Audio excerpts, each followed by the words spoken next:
Toute la création t'adore. Jean chapitre 1, donc, si vous prenez le verset 33, en traversant jusqu'au verset 40 en suivant, il y a l'histoire d'un homme qu'on appelle Nathanaël.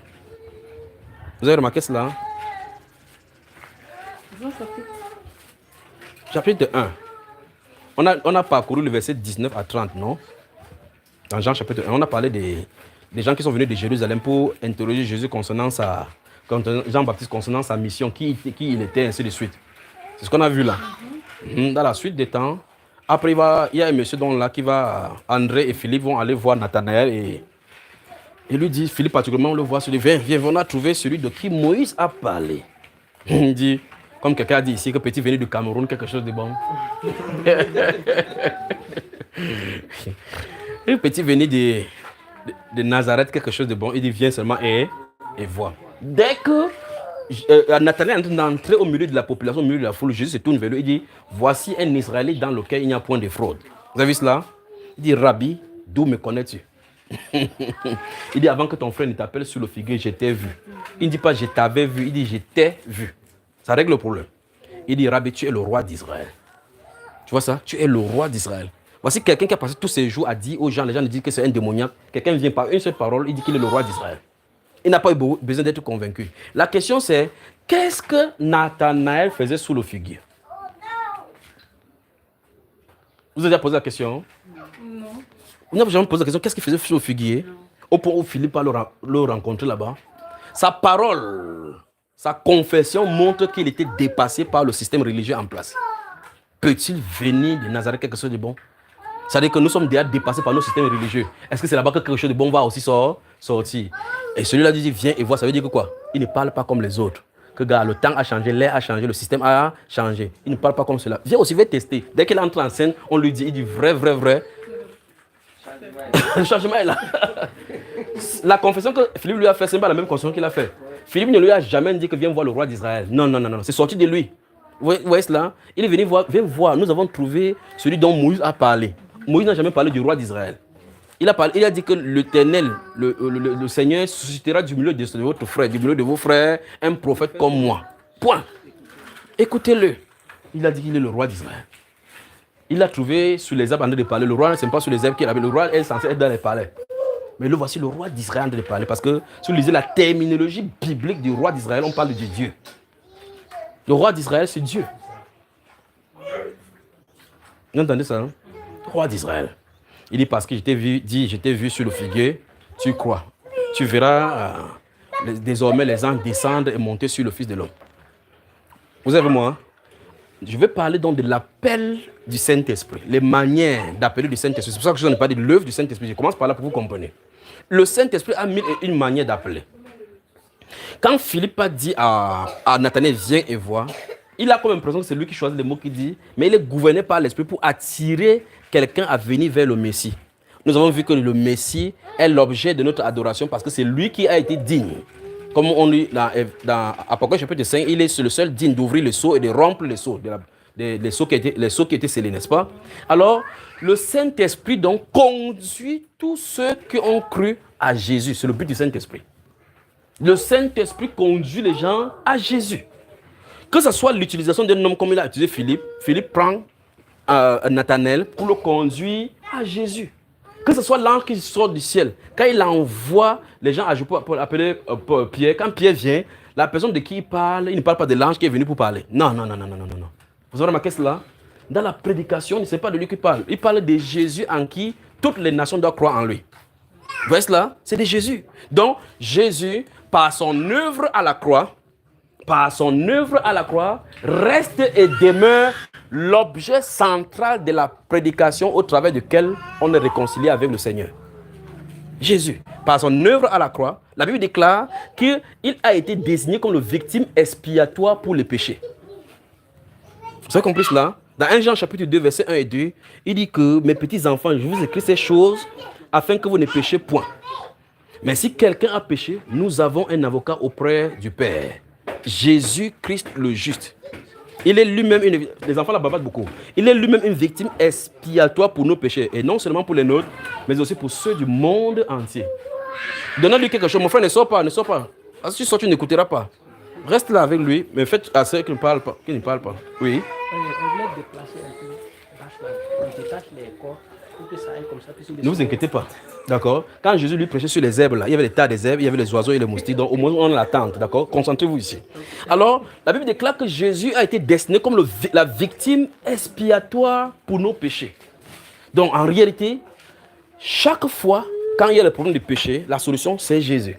Et donc, le cœur de l'humanité doit être amené à la croix du Seigneur Jésus pour qu'il comprenne l'œuvre de la rédemption. Quand l'œuvre de la rédemption s'exerce, Père, merci pour ce que tu fais. Quand l'œuvre de la rédemption s'exerce dans le corps humain, on dit que cette personne-ci a été rachetée de la malédiction que le péché donnait. C'est-à-dire que tu es sauvé. Quand tu es sauvé de cette façon-ci maintenant, il y a une deuxième œuvre qui va s'accomplir en toi. C'est l'œuvre du tabernacle de l'Esprit de Christ qui te rend maintenant capable à ne plus être assujetti par la vie du péché que tu avais avant. L'œuvre du Saint-Esprit avant, c'est d'attirer les gens par la prédication et leur indiquer que vous n'avez pas besoin de souffrir, que la solution a été octroyée à la croix. Vous y êtes? Quand vous croyez à cette œuvre, par ce message qui est donné, la deuxième phase consiste maintenant que comme vous avez cela, l'Esprit de Christ veut habiter en vous. Vous voyez cela? Vous avez compris? Acte chapitre 8. Donc, il y a l'œuvre extérieure du Saint-Esprit. Il y a l'œuvre intérieure du Saint-Esprit. L'œuvre extérieure du Saint-Esprit consiste à mettre le doigt sur les hommes en disant tu es pécheur et tu as besoin du Sauveur. Et qu'est-ce qu'il faut faire? Crois au Seigneur Jésus, regarde à la croix. Quelqu'un allait à la croix pour tes péchés. Ah bon, qu'est-ce qu'il faut faire? Crois juste simplement. Juste simplement. Père, merci pour ce que tu as fait à la croix pour moi. Et tu fais ça, la grâce t'est donnée. La grâce t'est donnée, source de salut pour tous les hommes a été manifestée. Dès que tu crois ça, maintenant il dit, la Bible déclare que comme tu as cru, il a donné maintenant accès maintenant afin que nous recevions son esprit. Dans le verset 12 du chapitre 8 des Actes des Apôtres, qu'est-ce que ça dit? Mais quand ils lui eurent cru, Oui. à Philippe, Qui leur annonçait la bonne nouvelle du royaume de Dieu et des noms de Jésus. Vous avez ça? Mais lorsqu'il eut cru à Philippe, qu'il a annoncé la bonne nouvelle du royaume. C'est-à-dire qu'il a parlé des choses qui concernent le royaume. La bonne nouvelle, c'est que même si on vous fait souffrir sur la terre, nous avons un royaume. Vous êtes les ambassadeurs. Ça, c'est la bonne nouvelle du royaume. Ce sont les choses qui concernent le royaume. Mais le problème, c'est que le point central, c'est que ce royaume-là, le chef, c'est Jésus. On entre par le nom de Jésus. Tout est fait par le nom de Jésus. C'est ce que Philippe l'a annoncé, c'est ce que je suis en train de vous annoncer.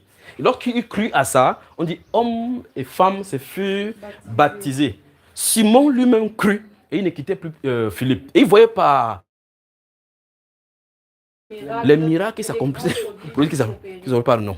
Alors, verset 16. il n'était encore descendu sur eux, sur aucun d'eux. Il a seulement été baptisé au nom de Jésus. Donc, on dit au verset 12 là-bas que les gens ont cru à cette prédication. Mais là-bas, quand on continue du verset 12 jusqu'au verset 16, on dit que les apôtres les anciens qui étaient à Jérusalem, ayant entendu que la Samarie avait reçu la parole de Dieu, y envoyaient Pierre et Jean pour que ceux-ci priaient pour eux afin qu'ils reçussent le Saint-Esprit. Parce qu'il était descendu sur aucun d'eux. Donc, vous voyez qu'il y a l'œuvre de la croyance par la prédication de Philippe l'évangéliste. Il prêche, les esprits sortent du corps. Il prêche. C'est pas parce que l'esprit sort du corps, ça veut dire que tu as le Saint-Esprit. Non, non, non, non, non, non. Il prêche, les miracles se passent. Il prêche, les miracles se passent. Donc, tous ceux qui avaient cru par sa prédication, l'œuvre du Saint-Esprit avait fait par la conviction du péché. Ils avaient cru en Christ. Mais le Saint-Esprit ne tabernaclait pas. Vous avez vu? Malheureusement, dans l'épisode de la marche dénominationnelle, les gens se situent au niveau de la prédication. La suite du Saint-Esprit, pour eux, c'est le blasphème. Donc, la dimension du baptême du Saint-Esprit est difficile. Pourquoi? Parce qu'ils n'ont pas eu d'expérience eux-mêmes. Vous ne pouvez pas arrêter un feu, vous dites que je vais allumer vos feux sur vous sans que vous n'ayez le feu. Il faut que vous ayez le feu pour allumer un feu. Vous voyez cela? Donc, les gens prêchent Jésus bien. Christ est mort à la croix. Tout le monde, tous les dénominations prêchent cela. Jésus est le sauveur du monde, oui. Il est mort pour le péché, oui. Après ça, ça ne marche pas. Pourquoi? Parce que les gens croient à cela. Quand ils croient, il y a quelque chose, une habilité, une personne, la personne du Saint-Esprit qui implémente les choses du royaume qui est censé être en toi pour te pousser à marcher comme le royaume fait. Quand ça fait défaut, vous marcherez comme la chair. Parce qu'en fin de compte, Dieu ne s'attend pas à ce que tu marches des choses de l'esprit avec ta chair. C'est l'homme spirituel à l'intérieur qui doit être imbibé du Saint-Esprit. Dieu ne s'attend pas à ce que l'être normal. La Bible déclare dans 1 Corinthiens chapitre 2 que l'homme naturel, l'homme animal ne comprend pas les choses de Dieu, car elles sont une folie pour lui. Et là, maintenant, ici, On veut par notre façon de religieux de faire que l'homme naturel comprenne les choses de Dieu, du spirituel. Ce n'est pas possible. La Bible déclare que ce sont les choses que l'œil n'a point vues, que l'oreille n'a point entendues, qui ne sont point montées dans le cœur des hommes. On dit les choses que Dieu a préparées d'avance pour ceux qui l'aiment. C'est-à-dire que ce que Dieu a préparé pour toi, tu n'as pas encore vu. L'œil n'a pas encore entendu. Les oreilles n'ont pas encore entendu. L'œil n'a pas encore vu. Mais on veut donc que tu appliques dans ça comment si tu ne peux pas avoir été baptisé dans le Saint-Esprit. Parce que ces choses-ci viennent par révélation. Le Saint-Esprit te place dans la position que Dieu avait prévue pour toi et te rend capable de faire l'œuvre que Dieu a destinée pour toi. Vous ne pouvez pas faire l'œuvre de Dieu sans le Saint-Esprit. Ce n'est pas possible. Vous comprenez cela? Pour que tu commences l'œuvre, vous commencez à Christ, vous commencez avec Christ lorsqu'il vous place en lui. C'est en lui que se trouvent les positions et les fonctions. Vous m'avez suivi? Il y a des gens qui sont en dehors de Christ, ont cru en lui, c'est bien. Mais il faut être baptisé dans le Saint-Esprit. Quand vous êtes baptisé dans le Saint-Esprit, on dit donc que vous êtes en lui. 1 Jean chapitre 4. 1 Jean chapitre 4. 1 Jean chapitre 4. Je me sens bien. Qui se sent bien? Vous sentez vraiment bien comme je me sens bien? Quelque chose en train de crier en moi. Quelqu'un en train de crier dans mon cœur. Il vous le dit, quelqu'un en train de crier dans mon cœur. Ça crie ici. Ça crie là. Ah, je me sens bien. Verset 13, qu'est-ce que ça dit le verset 13? Verset 13. Oui. Nous connaissons que nous demeurons en lui. Oui. Et qu'il demeure en nous, à ce qu'il nous a donné de son esprit. Comment on sait que quelqu'un est en Christ? Nous connaissons que nous demeurons en lui et qu'il demeure en nous, en ce qu'il nous a donné son esprit. Tu as répondu, as-tu été baptisé dans le Saint-Esprit? As-tu été baptisé dans le Saint-Esprit? Vous avez vu ça? Nous connaissons. Maintenant, regardez, ça c'est la confession de ceux qui sont dans la Bible, comme je vous disais tout à l'heure là. Ceux qui étaient dans la Bible savaient ce qu'ils faisaient. Celui-ci dit, il dit que nous connaissons. C'est la Bible du savoir ici, 1 Jean. Nous savons que nous sommes de Dieu. Petits enfants, nous sommes maintenant enfants de Dieu. Nous sommes maintenant enfants de Dieu. Quand quelqu'un dit ça, il dit ouais, Seigneur, est-ce que je suis ton enfant? La Bible dit que nous sommes enfants de Dieu maintenant. Nous serons enfants de Dieu. Non, nous sommes maintenant enfants de Dieu. Nous avons auprès de lui cette assurance que si nous demandons quelque chose selon sa volonté, il nous écoute. Et si nous savons qu'il nous écoute, nous possédons la chose, pas que nous posséderons. Ça, c'est la Bible, le livre du savoir, de la révélation de ce que Dieu a pour nous. 1 Jean. Les petits enfants, je vous ai dit que c'est chaque que vous ne péchez point. Donc ça dit que vous avez le pouvoir de ne pas pécher. Mais ne vous inquiétez pas, si quelqu'un a péché, ne vous inquiétez pas. Nous avons un avocat auprès du Père. Il n'a pas changé. L'intercession n'a pas changé. L'expiation n'a pas changé. Ça ne peut pas faire défaut. Vous voyez ça, frère? Nous savons, dans ce 1 Jean chapitre 4, verset 13, il dit que voici donc comment on peut savoir que nous demeurons en lui et qu'il demeure en nous. Point. Tu as son esprit. Tu as ton esprit, oui, ça règle le problème. Tu n'as pas son esprit, oui, continue. Tu dois presser jusqu'à ce que l'esprit entre. Donc, prenons donc l'exemple de Actes chapitre 8 que nous avons lu tout à l'heure. On dit que Philippe l'évangéliste a prêché. Les démons sont sortis, les miracles s'est positionné. Mais il n'était descendu sur eux aucun esprit. L'esprit n'était sur aucun d'eux, personne n'avait l'esprit. Mais avait-il cru? Oui. Avait-il été baptisé? Oui. Mais il n'y a pas l'esprit. Mais il a fallu que Pierre vienne, il impose la main. Reçoit l'esprit. Boum, c'est là. Le Saint-Esprit va vous secouer, je vous le dis. Il va vous secouer. Quelqu'un d'autre va faire place dans votre vie. Faire place dans votre vie. C'est cet esprit-là par lequel nous prions Abba Père. On n'écrit pas Abba Père en disant que la Bible dit qu'on crie Abba Père. Là, quelqu'un dit qu'on n'écrit pas Abba Père. On n'écrit pas Abba Père en récitant ce que la Bible dit que nous crions Abba Père. Donc, quelque chose à l'intérieur, vous criez Père. Tu ne dis pas Père parce que la Bible a dit que crie Père. Parce que tu peux dire Père, tu peux crier Père par imitation. Et ce n'est pas vrai pour toi. Parce que la preuve, tu finis de crier, 2 semaines, tu dis que Seigneur, est-ce que tu es vraiment mon Père? Tu criais qui d'abord avant? Vous comprenez ce que je suis en train de dire? L'ambiguïté là doit s'arrêter. Vous devez savoir dans quel camp vous vous trouvez. C'est pour ça qu'il y a un enseignement qui a fait longtemps. Dieu est-il réellement votre Père? Il y a des gens qui ont écouté ça, ils m'ont fui seulement. Pourtant, je n'ai pas appelé son nom là-dedans. J'ai seulement demandé de vérifier ta paternité. Quand vous ne connaissez pas votre paternité, demandez à votre mère. Votre mère que papa, maman dit, moi, vrai, je ne dois pas te culpabiliser. Qui est mon père? C'est-à-dire qu'il va te dire que c'était le voisin. Tu vas confirmer maintenant que ton vrai père n'est pas le père que tu croyais que c'était ton père. Donc tu vas voir que quand tu passes, tu regardes que ton voisin te regarde bizarrement et que tu as les similitudes comme étant lui. Tu comprends que c'est ton vrai père là-bas. Donc si tu veux savoir quel est ton père, il faut regarder la maman nourrissée, la maman qui t'a engendré, la parole. Interroge la parole, te dira qui est ton père. Interroge la parole. Allez dans la parole, regarde la parole. Tu vas voir si les choses que tu ressembles, qui te viennent en ressemblance, sont en dissemblance ou en ressemblance de ce qui est révélé là-bas. Vous pouvez savoir si vous avez été engendré par la parole. D'accord? Si vous lisez la parole, vous remarquez cette attraction-là dans votre cœur. Ne vous inquiétez pas, vous avez été engendré par elle. Mais si vous lisez ça, ça vous fait éloigner. Il faut quitter. Bon, même si vous quittez, non, vous allez faire comment? Dis à quelqu'un, bienvenue dans sa sainte présence. Bienvenue dans sa sainte présence. Vous me comprenez, n'est-ce pas? Vous me comprenez? Donc, nous avons lu Actes des Apôtres. Je vais commencer par dans Jean chapitre 1, verset 30, j'ai expliqué l'histoire d'Adanaël pour vous montrer comment le Saint-Esprit attire les gens vers Jésus. Jésus dit, vous ne voulez pas venir avant pour avoir la vie. Il dit, venez à moi, vous tous qui êtes fatigués et chargés, je vous donnerai du repos. Dans Hébreux chapitre 4, la Bible déclare que nous qui croyons, nous entrons dans le repos. Donc, il y a point de repos en dehors du Seigneur Jésus. C'est lui qui octroie le repos. Et quel est ce repos? L'année du relâchement, il te délivre du péché, il te donne le Saint-Esprit pour que tu entres dans le repos de l'éternité dont il a parlé. Le repos de l'éternité, c'est la vie éternelle qu'il donne au travers du Saint-Esprit. Vous avez compris le frère? Alors dans 1 Jean chapitre 4, verset 13, je veux que nous lisions ensemble. Faites l'effort de lire devant vous, même si ça vous énerve. Lisez quand même d'abord, d'accord? Verset 13, qu'est-ce que ça dit? Nous connaissons que nous demeurons... Non, attends, je veux que tout le monde lit pour que chacun sache qu'il a lu ça. On y va? C'est verset 13 du chapitre 4 de 1 Jean.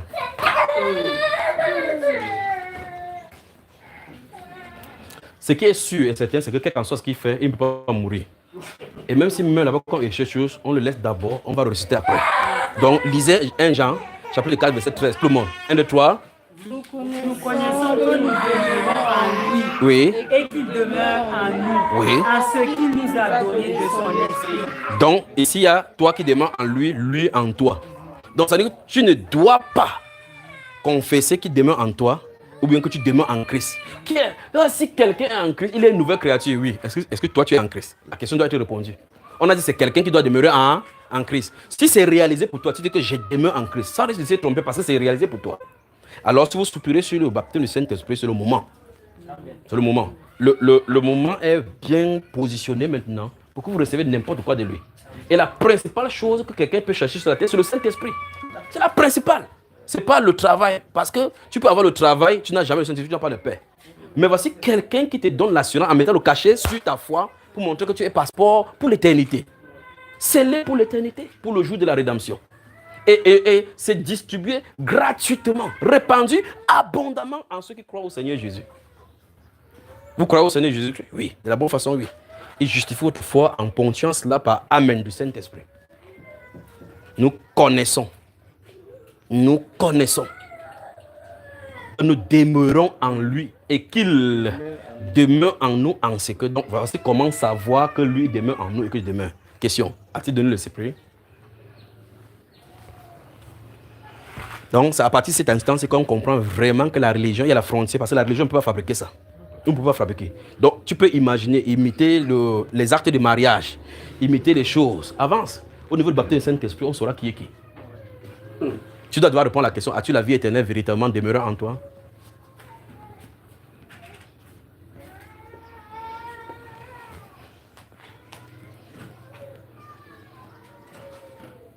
Les saints diplomates, que la grâce et la paix vous soient multipliées. Amen. Je vous aime, d'accord? C'est pour ça qu'il faut placer ces choses telles qu'il dit, pour que votre foi soit arrangée exactement comme il veut, pour qu'il puisse faire ce qu'il a dit dans sa parole, que si c'est arrangé, il va dire, il va confirmer sa parole. D'accord? Nous savons, nous connaissons que nous demeurons en lui et qu'il demeure en nous en ce qu'il nous a donné de son esprit. C'est la chose ici, la pierre d'achoppement. Très bien, il peut avancer. Dans le livre de Luc, chapitre 24, dont je vous ai donné, si vous regardez bien, vous avez écrit Luc, chapitre 24. Vous y êtes? Dans le livre de Luc, chapitre 24, si vous prenez à partir du verset 50, le Seigneur Jésus-Christ dit là-bas que mais vous recevez, mais que et vous restez en ville. Donc, le Seigneur Jésus, connaissant, vous y êtes, connaissant que la mission qu'il assignait aux disciples était une mission dangereuse, parce qu'il luttait contre la puissance des ténèbres, et c'est la destinée de l'Église était d'aller délivrer des âmes pour qui Christ est mort dans le monde des ténèbres, savait que le rôle et la mission n'était pas une mission charnelle. Il leur a demandé d'abord d'attendre jusqu'au revêtement. Vous y êtes? Il dit, restez à Jérusalem jusqu'à ce que mon Père fasse quoi? Vous y êtes? Vous avez moi? Nous sommes dans Luc chapitre 24, non? Vous y êtes? Oui. Allons-y. Qu'est-ce que ça dit? Et il les conduisit jusque vers Béthanie. Et ayant levé les mains, il les bénit. Pendant qu'il les bénissait, il se sépara d'eux et fut enlevé au ciel. Pour eux, après l'avoir adoré, Il rentre à Jérusalem. Regarde le verset 48. 48 et 49. Allons-y, 1, 2, 3. Vous êtes témoins de ces choses. Et voici, j'enverrai sur vous ce que le Père a promis. Mais vous avez un rôle. Mais vous, restez dans la ville jusqu'à ce que vous soyez revêtus de la puissance d'en haut. Connaissant que la mission était dangereuse, il a dit restez jusqu'à ce que soyez revêtus. Donc il y a un vêtement de puissance qui sont disponibles pour ceux qui doivent témoigner. Vous savez ça.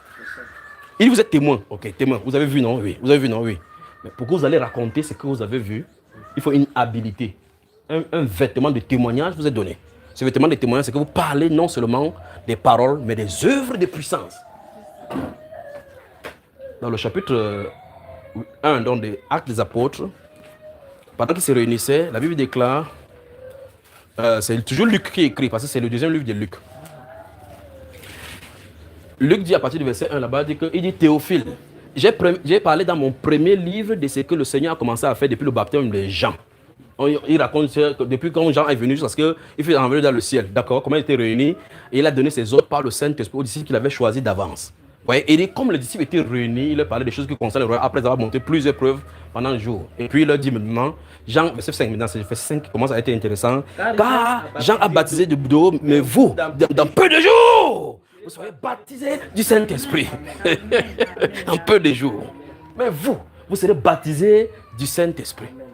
Vous avez vu la promesse qu'il vous a donnée maintenant? Vous pouvez imaginer qu'on a seulement 2 jours, maintenant qu'on a consommé un jour. Et dans peu de jours. Dans peu de jours. Prends son téléphone. Prends son téléphone.